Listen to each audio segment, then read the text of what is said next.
Hey guys, Andrew here with MarketEdge.pro, and instead of doing a video from outside and showing you the region that I'm in and where I'm located today, I'm just going to break down what's going on because there's so many different headlines that are coming out and everything that is happening. It'll just be a lot easier for me to show you some of the videos, to introduce you to some of the channels, so that you can have a clear understanding about everything I've been talking about and what the fourth industrial revolution is.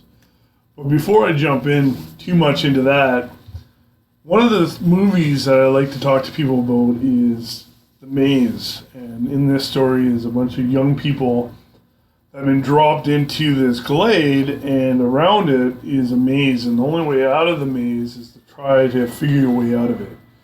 And so we're in that situation. We are constantly trying to find a way out of this system so that we can bring the kingdom of God into this reality. And unfortunately, we are up against a lot. So let's check out the trailer and then let's jump in.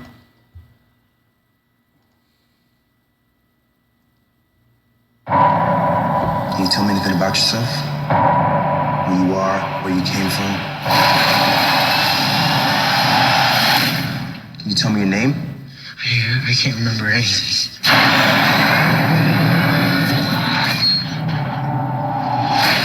Day one, Greeny. Rise and shine.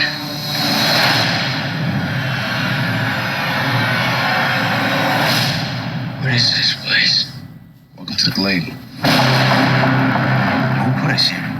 We don't know. What's through there?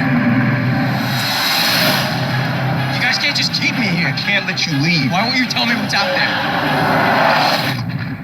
It's the maze. Every morning when those doors open, The runners look for a way out. No one has ever survived a night in the maze. what happens? We call them grievers.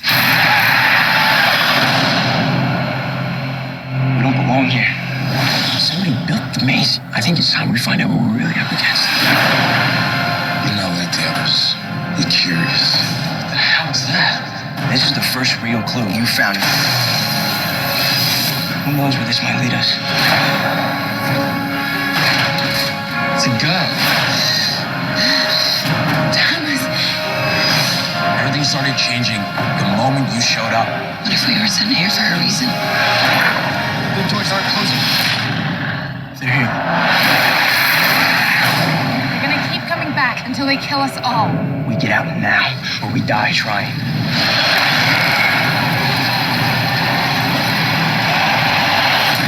You don't get it. We're already dead.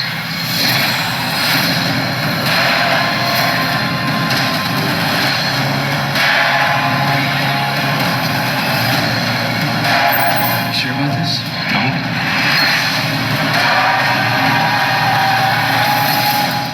We can't leave. They won't let us.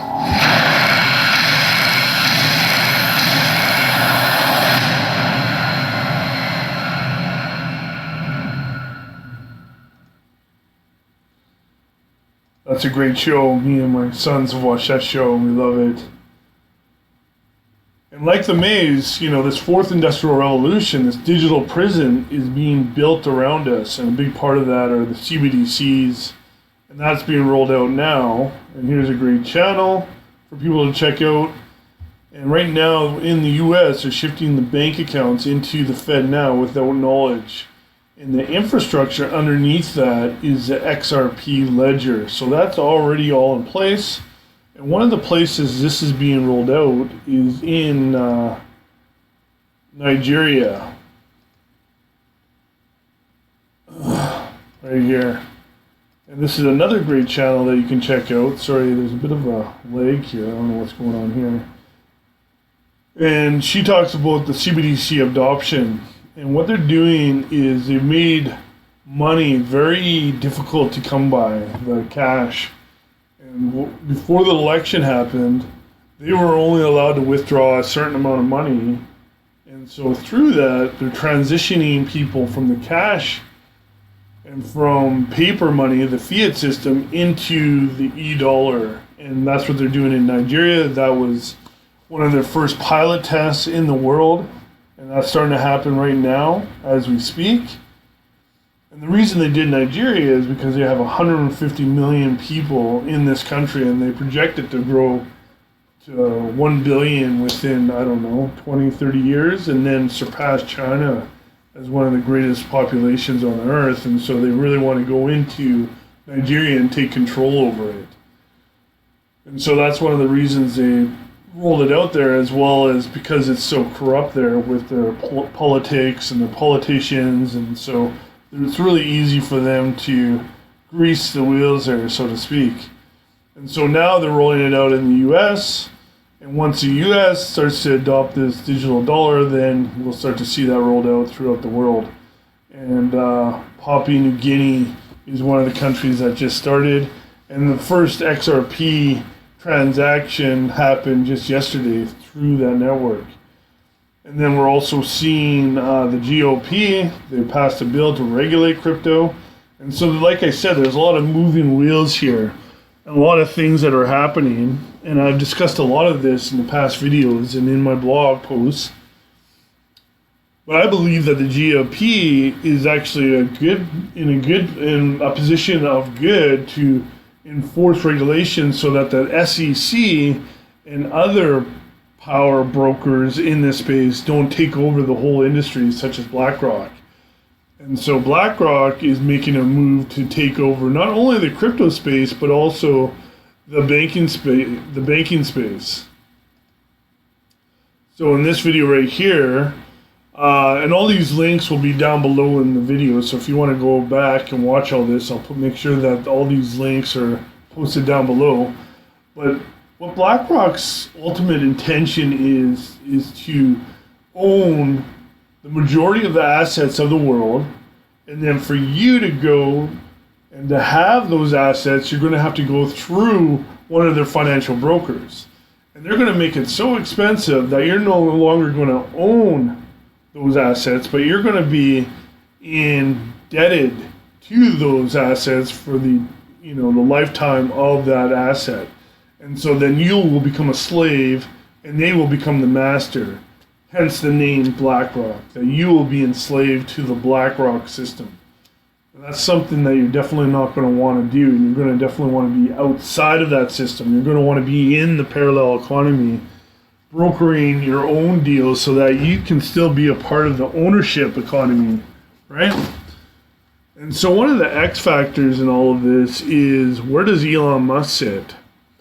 And maybe some of you have heard of the news with Twitter moving and rebranding itself into Company X.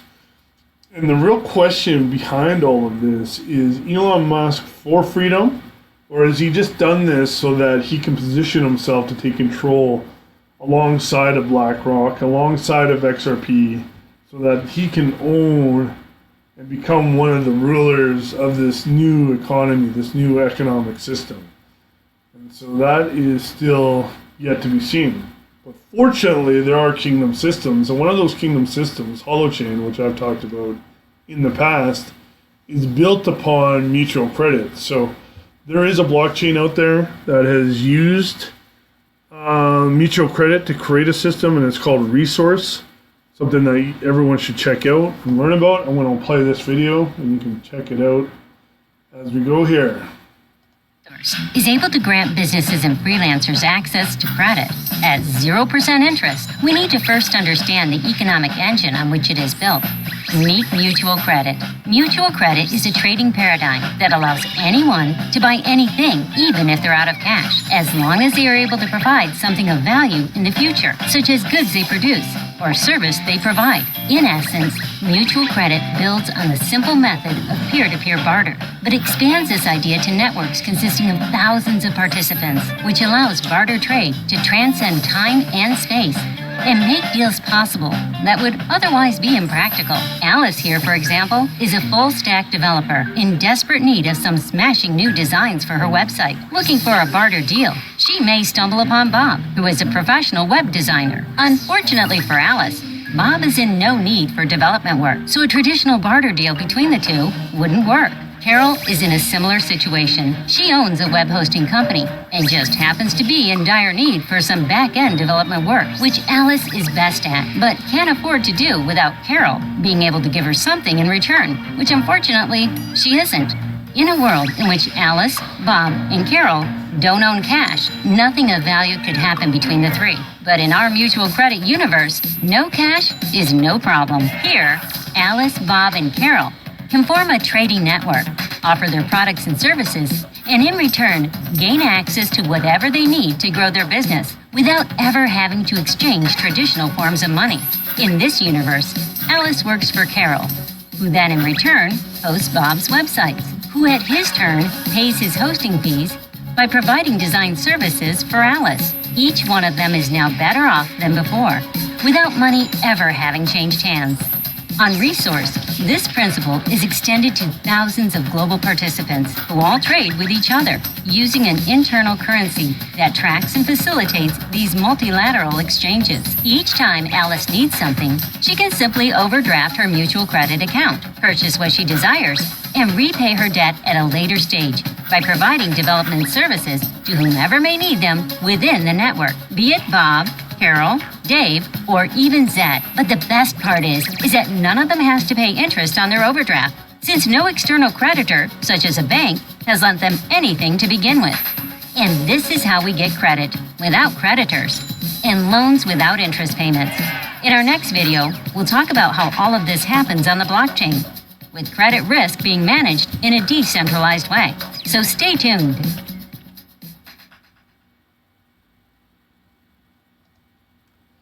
So that's one of the greatest videos I've watched on mutual credit.